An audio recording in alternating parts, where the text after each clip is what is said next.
art. Well, this is lecture 25 in anthropology, and we'll be looking at some general anthropological ideas about art, judging art, what art is for. So hang tight and let's begin by being creative.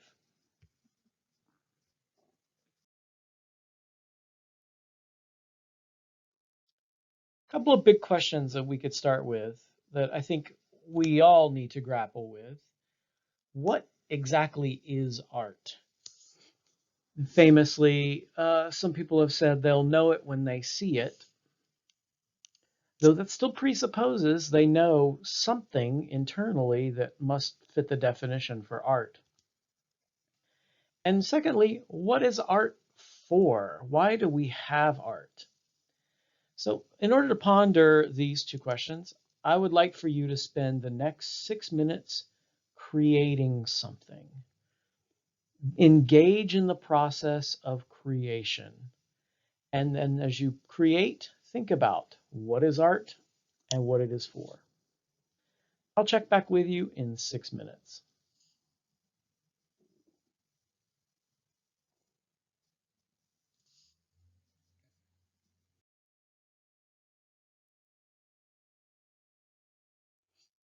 Now that you spent some time creating and making art and pondering the idea of art's meaning and significance, let's talk about what anthropologists have to say in looking at art across cultures. Um, One of the key definitions that is used for art across many cultures is the creation of something that's playful and enjoyable, but not necessarily concerned with practicality or utility. That is, art is different from mere tool making, where you make a tool that's going to be useful or it's going to solve a problem for you. Art has no purpose, it exists for its own sake. Cross-culturally, art produces an emotional response. We feel something. Art makes us have emotions or connections to the art. Art transforms and represents reality. So art is a sort of engagement with the real world through the process of representing that in an artistic form or transforming that reality into a new form. And then finally, we recognize that art is something that everyone can do, but we can also grade art in terms of the technical skill required. So art might be something that all people readily produce, but clearly some art shows more skill than other art does.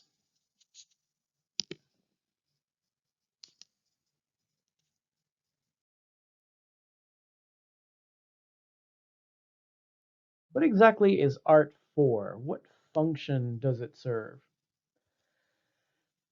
Very basically, art seems to fulfill a deep emotional need to create. That humans have this inborn need to make and create things, to be inventive, to be playful, whether that's just the doodling you might do while you're sitting in class not paying attention to this lecture, or perhaps to the little tune you hum to yourself while you are preparing your dinner. We seem to all have, as humans, this need to make things. And not just make things to solve problems, but make things that have no real purpose or need. Art contributes to social integration. So the things that we make can help inspire beauty and wonder that brings us together. As people, we share our art. Um, the visual arts invoke emotional responses in people. Singing, research has shown, produces deep emotional bonds between people. So art can function as a way of bringing people together. Our shared humanness can be lifted up through art. But art can also be used as a form of social control. Art, through the design of buildings, through statuary, can be used to invoke order, to tell stories about values and what is held to be important in a community. Consider, for example, statues erected to the Confederacy in the United States. Many of them erected a little bit after the Civil War and into the 20th century, at a time of Jim Crow laws and the subjugation of African Americans through segregation and other policies. That kind of public art was designed to tell a story about the Confederacy, about social order, and the place in which African Americans were supposed to be in that society. So, very clearly, those monuments, those Confederate monuments, are about a form of social control and telling a story that the white community valued. When you go to a courthouse, notice the monumental design of it. It's designed to inspire awe and reverence in people who are standing before the state and possibly getting in trouble. But art can also challenge the status quo. So art can be used to fight back against the prevailing social order. Subversive or guerrilla art can be used to call attention to ironic aspects of public policy. It can be used to be sarcastic comments on the government. So keep in mind, art might be used to invoke order, but it can also be used to challenge or threaten that order. Art can be utilitarian, it doesn't have to be, but many people use art for its decorative purpose, for fitting out a home with pieces of art, to decorate otherwise blank walls, or even in objects that they use. That those objects don't have to be merely utilitarian, they can be artistic in their design as well. So your bowls don't have to just be flat, plain bowls. They could be fancy bowls. Art can also be religious. And we'll see, especially when we get to the lecture on ancient Egypt's art, that art for many cultures is about a connection to the divine. It's for ritualistic purposes, it's for worship. So those beautiful stained glass windows in churches are designed to tell religious stories and to remind people of the values of that faith. The objects used on church altars play important symbolic roles in church religious functions.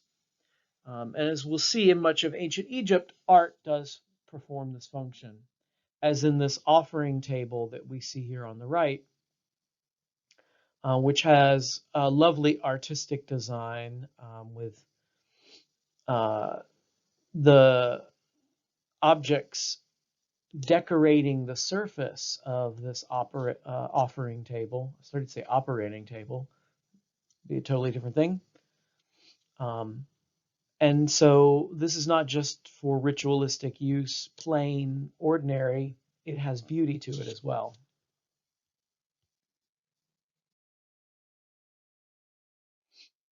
Art can be intensely personal, as in the art of tattooing, which has a long history in the human race. For example, in Polynesia, many parts of Polynesia, full body tattooing is a significant form of art and design to decorate the human body, as illustrated by this person here. We do know the ancient Egyptians utilized tattoos. Um, we found them on both men and women. Um, in many cases, they appear to be fertility or protective markings, especially in women. We see blue and green tattoos offering symbolic protection for fertility for that woman.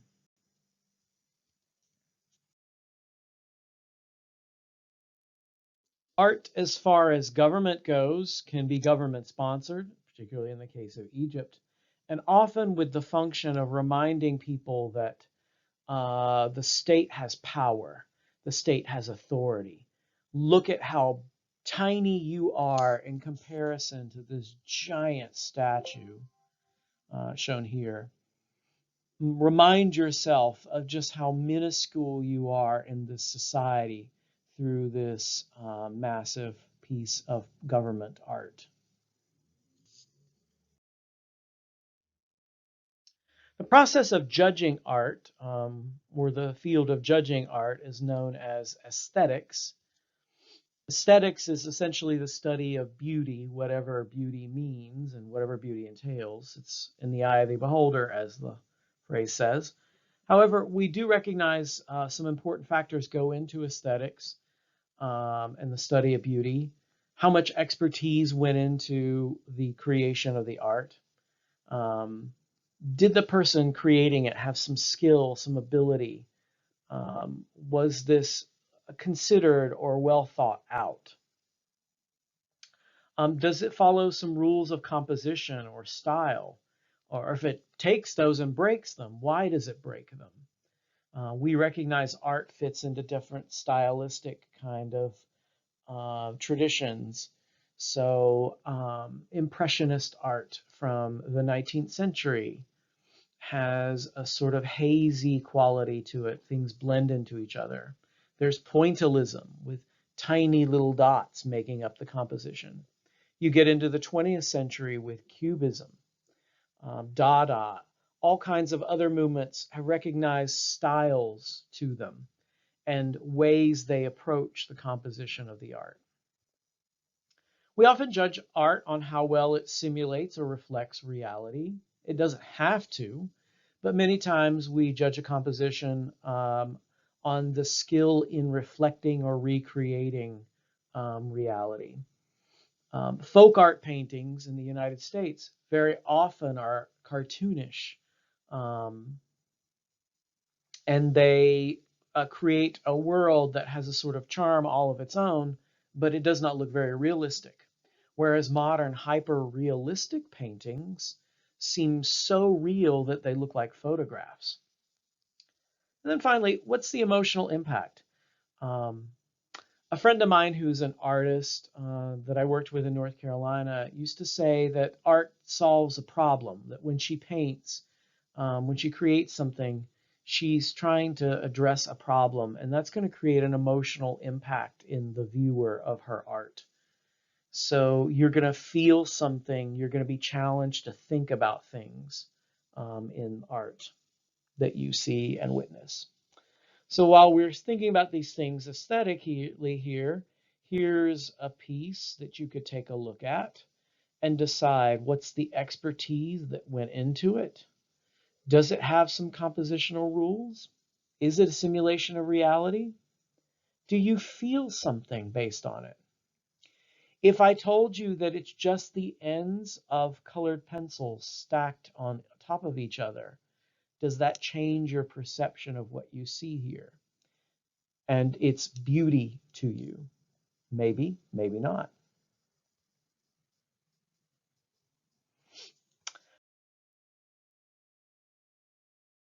Finally, we can look at art in terms of commodification. And there's a term that I am borrowing here from the Marxists, a commodity fetish. A fetish is essentially an object that's an ordinary object assumed to have some godly powers. So it's an object that is almost worshipped. To fetishize is to worship something, worship this object.